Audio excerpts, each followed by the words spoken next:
अस्सलाम वालेकुम dear viewers. Part one computer science का जो हमारा आज का लेक्चर है that is software development methodologies. Actually तो हमने इसमें प्रोसेस मॉडल को ऑलरेडी डिस्कस कर लिया हुआ है।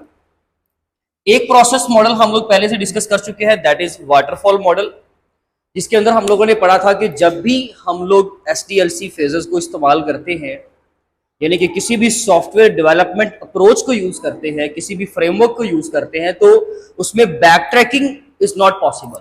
हम उसमें किसी भी स्टेप पे जो हम नेक्स्ट स्टेप पे मूव कर चुके हैं उससे वापस प्रीवियस स्टेप पे वापस मूव नहीं कर सकते, यानी कि back tracking is not possible in that particular type of model. That was the waterfall model. लेकिन आज हम पढ़ेंगे agile model. That is the most important model और जो सबसे ज्यादा इस्तेमाल भी होता है। अजाइल मेथोडोलॉजी सबसे ज्यादा इस्तेमाल होने वाली मेथोडोलॉजी है, यानी कि ये एक ऐसा मेथड है कि इसकी बेस पर बनने वाले सारे फ्रेमवर्क्स, इसकी बेस पर सारे बनने वाले जो फ्रेमवर्क्स होंगे उनके अंदर फ्लेक्सिबिलिटी पाई जाएगी। मैंने वो वर्ड्स हाईलाइट किए हुए हैं, फ्लेक्सिबल एंड अडेप्टिव अप्रोच। ये आपकी बुक की वर्डिंग है जिसके अकॉर्डिंगली वो कह रहे हैं कि जी agile method is a flexible and adaptive approach. It focuses on delivering small functional parts of the software quickly. ये बहुत इंपॉर्टेंट पॉइंट है। The main idea is to work in short cycles called the iterations or sprints. ये सारे points जरा समझने की कोशिश करें, उसके बाद हमें अजाइल मॉडल की समझ आएगी। देखें, आज जितने भी आपकी वेबसाइट्स या एप्लीकेशंस वगैरह है, जो मोबाइल टेक्नोलॉजी है सारी, ये अजाइल मेथोडोलॉजी को यूज करते हैं। अजाइल मेथोडोलॉजी को यूज करने से मुराद यहाँ पर क्या है कि हम लोग जो है बैक ट्रैकिंग कर सकते हैं। लेट्स सपोज अगर हम अजाइल मेथोडोलॉजी की बात करते हैं तो इसके अंदर हम लोग बैक ट्रैकिंग कर सकते हैं, क्योंकि ये हमारे पास एक फ्लेक्सिबल और एक अडेप्टिव अप्रोच है। मतलब आज की जितनी भी मोबाइल कम्युनिकेशंस हैं या जितनी भी टेक्नोलॉजी हम यूज करते हैं, जितनी भी वेबसाइट्स हैं, गूगल की बात कर ले, अमेजोन की बात कर ले, ये सारे प्लेटफॉर्म्स आपके अजाइल मेथोडोलॉजी को इस्तेमाल करते हैं। मतलब ये कि इनके अंदर आप देखते हो कि आए दिन इनके अंदर फीचर्स जो है वो इनहेंस करते रहते हैं। जैसे कि अगर हमने आज एक लैपटॉप बाय किया, आफ्टर 15 to 20 डेज में भी उसके अंदर कुछ अपग्रेडेशंस आ जाएं, कुछ फीचर्स इनहेंस कर जाएं, तो उसके लिए प्रॉपरली हमें नोटिफाई किया जाता है और हम उन नोटिफिकेशंस को रिसीव करते ही अपने सिस्टम को या उन फीचर्स को, ऑपरेटिंग सिस्टम के फीचर्स को, सिस्टम सॉफ्टवेयर के फीचर्स को, जो भी आप उसके अंदर सॉफ्टवेयर यूज कर रहे हो, आप उसको इनहेंस कर सकते हो। डेफिनेटली आप हार्डवेयर के वर्जन्स को तो इनहेंस नहीं कर सकते, लेकिन सॉफ्टवेयर जितने भी आप यूज कर रहे हो उस लॉजिकल डाटा को, उसके वर्जन्स को आप इनहेंस कर सकते हो। क्यों? क्योंकि आप अजाइल मेथोडोलॉजी के ऊपर काम कर चुके हैं, यानी कि वो मॉडल जो बना हुआ है वो अजाइल मेथोडोलॉजी के ऊपर बना हुआ है। अब अजाइल मेथोडोलॉजी के अंदर हमारे पास डिफरेंट मॉडल्स हैं, हम उनको भी डिस्कस करेंगे। और एक्चुअली ये हमें प्रोवाइड क्या करता है? Continuous integration, test driven development and the pair programming. इन पॉइंट्स को भी अभी डिस्कस करते हैं। देखिए जी, सबसे पहले flexible and adaptive approach. Mean to say that इसमें ये होता है कि हम लोग फ्लेक्सिबिलिटी यूज करते हैं। जैसे कि वाटरफॉल मॉडल जो था उसका ड्रॉबैक था, उसकी लिमिटेशन का पॉइंट था कि वो इनफ्लेक्सिबल है, यानी कि उसके अंदर इनफ्लेक्सिबिलिटी पाई जाती है, वो किसी भी चीज को अडॉप्ट नहीं कर सकता। अगर आज एक यूजर ने हमें एक प्रोजेक्ट दिया तो उस प्रोजेक्ट को अजाइल मेथोडोलॉजी के अंदर हम नंबर ऑफ आइट्रेशंस के अंदर डिवाइड कर लेते हैं। ये जी आपका आइट्रेशंस का वर्ड आ गया, अगर आप इसको समझने की कोशिश कीजिएगा। हमें एक बिगर प्रोजेक्ट मिला, हमने उसको स्मॉलर पार्ट्स के अंदर डिवाइड कर लिया, 1, 2 and 3।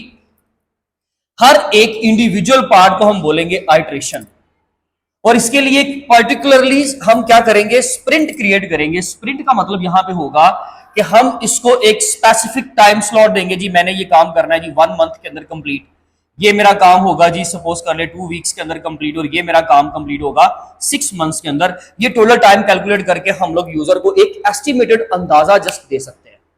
याद रखिएगा वाटरफॉल मॉडल के अंदर क्योंकि रिक्वायरमेंट सारी फिक्स्ड होती है, फिक्स्ड नंबर ऑफ इनपुट्स होती है। आपको पता होता है कि आपने कहां से स्टार्ट करना है, कहां से एंड करना है। आप जब रिक्वायरमेंट फेज से स्टार्ट करते हो तो आपने जब तक रिव्यू या मेंटेनेंस पे आना है, सारे नंबर ऑफ इनपुट्स का आपको अंदाजा था। उसके अंदर हम एक यूजर को, एक क्लाइंट को, जो आपका स्टेक होल्डर है, आप स्टेक होल्डर को, जो बंदा आपसे प्रोजेक्ट बनवा रहा है उसको स्टेक होल्डर कहते हैं, आप उसको गिवन टाइम बता सकते हो कि जी मैं इतने टाइम जो है ना, इतने टाइम के अंदर इसको कंप्लीट कर लूंगा, यानी कि सॉरी टारगेटेड टाइम आप उसको बता सकते हो। लेकिन अजाइल मेथड के अंदर आप उसको टारगेट टाइम नहीं बता सकते, आप उसको नहीं बताओगे कि ये कितनी देर के अंदर कंप्लीट हो जाएगा। क्यों? क्योंकि इसके अंदर फ्लेक्सिबिलिटी पाई जा रही है और ये एक अडेप्टिव अप्रोच है। मीन के अगर कोई यूजर इसके अंदर कुछ इनहेंस करवाना चाहता है तो आपको वो फॉलो करना पड़ेगा। आप ये समझ लीजिए कि हमने यहां पर एक लाइब्रेरी मैनेजमेंट की ऐप बनानी है, हमने उसका इन्वेंटरी मैनेजमेंट का मॉड्यूल अलग कर दिया और यूजर की रजिस्ट्रेशन और लॉगिन्स को अलग कर लिया और बुक बोरिंग और रिटर्निंग के मॉड्यूल को अलग कर लिया। वो बंदा कहता है जी मुझे इसके अंदर कोई फीचर, कोई भी फोर्थ फीचर है, पेमेंट ट्रांजैक्शंस का काम भी मुझे इसी के अंदर ऐड करना है, उसका मॉड्यूल हम अलग से क्रिएट कर लेंगे। वाटरफॉल मॉडल के अंदर जब आप रिक्वायरमेंट फेज से डिजाइन पे चले गए, डेवलपमेंट पे चले गए, आप बैक ट्रैकिंग नहीं करोगे। यूजर रिक्वायरमेंट देगा, आप कहोगे नहीं sir sorry it is not possible, हम इसको आगे लेकर नहीं चल सकते। जो आपने पहले रिक्वायरमेंट्स दी हैं, हमने आपको 3 माह का टाइम दिया, हम 3 माह में आपका प्रोजेक्ट कंप्लीट कर देंगे, इसके ऊपर एक भी रिक्वायरमेंट आपकी जो है वो एक्सेप्ट नहीं की जाएगी। लेकिन अजाइल मेथोडोलॉजी के अंदर ऐसा नहीं होता, क्योंकि ये फ्लेक्सिबल और अडॉप्टिव अप्रोच रखता है। इसके अंदर चीजें इनहैंस की जा सकती हैं, रिक्वायरमेंट्स को ऐड किया जा सकता है और वो रिक्वायरमेंट्स हमें फॉलो करनी पड़ती हैं। ये अजाइल मेथोडोलॉजी का रूल है, ये इस तरह का एक फ्रेमवर्क है, राइट। नंबर 2 पे it focuses on delivering the small function projects functional parts of the software quickly. देखिए जी, अब यहाँ पे हमने क्या किया, एक बिगर प्रोजेक्ट को, एक बिगर प्रॉब्लम को we have divided into simpler और स्मॉलर यूनिट्स। मैंने इनको स्मॉलर यूनिट्स के अंदर कन्वर्ट कर दिया। एक तो हर टीम इसके ऊपर इंडिविजुअली जब काम करेगी तो इसको करने में भी आसानी होगी और जल्दी से आप रिस्पॉन्स जो है इसका क्रिएट कर लोगे। और ऐसे ही होता है, इसी चीज को हम लोग कंटिन्यूअस इंटीग्रेशन कहते हैं, कि हम लोग क्या करते हैं, एक प्रोजेक्ट को, बिगर प्रोजेक्ट को स्मॉलर पार्ट्स के अंदर डिवाइड किया, हर टीम अलग से कंट्रोल कर रही है। इस स्प्रिंट के लिए, स्प्रिंट मींस कि इसके लिए मैंने टाइम जो एलोकेट किया, जो मैंने इसके लिए फिक्स स्लॉट रखा कि ये इतनी देर में कंप्लीट होगा, इसको एक स्प्रिंट बोलेंगे। यूजर अगर अजाइल मेथोडोलॉजी के अंदर करता है कि मुझे कुछ और चीजें ऐड करनी है, रिक्वायरमेंट्स ऐड करता है, नो इशू, आप एक और स्प्रिंट ऐड कर लो। जैसे आपने यहाँ पे 4th ऐड किया, 5th ऐड कर लो, जो मर्जी कर लो, जितना मर्जी रिक्वायरमेंट्स वो लेता है, कोई इशू नहीं है। हमें तो जस्ट पैसे से गर्ज है, हम डेफिनेटली फिर उसकी कॉस्ट भी तो बढ़ेगी ना, उसके लिए जो भी आप लोगों की मेहनत है, एफर्ट्स है, डेवलपर साइड पे, डिजाइनर साइड पे, वो भी बढ़ेगी। तो डेफिनेटली जो उसकी पहले हमने टोटल प्राइस निकालकर बताई थी वो भी तो बढ़ जाएगी। तो इसका मतलब ये कि अल्टीमेटली दोनों पार्टीज को जो है वो बेनिफिट हो रहा है। ठीक है जी। तो यहां पर क्या होता है कि हम बिगर प्रॉब्लम को स्मॉलर पार्ट्स के अंदर डिवाइड कर लेते हैं, ठीक है जी, और इंडिविजुअली फिर उनके ऊपर काम होता है। एंड देन हम उस सारे पार्ट्स को एंड पे जाके एक जगह पर, एक सिंपल डेस्टिनेशन पर, यानी कि एक सेंट्रल रिपोजिटरी के ऊपर आप उनको इकट्ठा कर लेते हो। That is called as continuous integration. Integration का मतलब इंटीग्रेट करना, चीजों को कंबाइन कर देना। तो हम इन तमाम सिंपलर पार्ट्स को एक जगह पर जाकर क्या कर देंगे, इकट्ठा कर देंगे। That will be called as integration. ठीक है जी, ये आपका सेकंड, इसका जो फर्स्ट जो इसकी अचीवमेंट है हमने वो भी साथ डिस्कस करनी। Number 3, the last point, the main idea is to work in short cycles. ये हम लोगों ने शॉर्ट साइकिल क्रिएट कर लिए और साथ में इनको बोलेंगे बेसिकली आइटरेशंस। इसका एक कंप्लीट जो पाथ होगा, जो इसकी कंप्लीट डेवलपमेंट होगी, जो इसकी कंप्लीट कंस्ट्रक्शन होगी, that will be called as a single iteration. So we have many iterations here, और जिनको हम लोग यहां पर कंबाइन कर चुके हैं। उसके लिए जो टाइम एलोकेट करते हो आप लोग, जो उसके लिए फिक्स करते हो, that is called as sprint. तो आप लोगों ने उसके लिए स्प्रिंट्स बना दिए। इस तरीके से अजाइल मेथोडोलॉजी आपकी काम करती है। इसके अंदर टेस्ट ड्रिवन का मतलब यहां पर यह है कि हम लोग क्या करते हैं, किसी भी प्रोजेक्ट को बनाने से पहले आप लोग क्या करते हो, जैसे कि आप अपनी डेस्टिनेशन तक नहीं पहुंचे, आपने एक फेज बनाया, शाम को क्या होगा जी, एक सॉफ्टवेयर हाउस के अंदर एक प्रोजेक्ट आया था, एक ऐप बनानी थी हम लोगों ने, फूड ऑर्डरिंग की ऐप कर रहे, जैसे फूड पांडा है, या आप लोग जो है वो सपोज कर ले उबर या क्रीम की ऐप है, कोई भी इस तरह का प्रोजेक्ट आप अपने माइंड में प्लान लें। अब होता क्या है कि जब एक बंदा प्रोजेक्ट का ऑर्डर देता है तो अगर आप अजाइल मेथोडोलॉजी यूज कर रहे हो तो उसकी जो सेकंड अचीवमेंट है टेस्ट ड्रिवन का मतलब ये है कि आप जब एक प्रोजेक्ट के ऊपर एक पूरे दिन में काम करोगे तो शाम को आप स्टैंड अप्स करोगे, यानी कि उसके लिए प्रॉपरली मीटिंग होगी कि जो भी अभी तक का काम है वो बताएं कितना हुआ, यानी कि आप सारे टीम मेंबर से उसका फीडबैक लोगे, उसकी रिपोर्ट लोगे।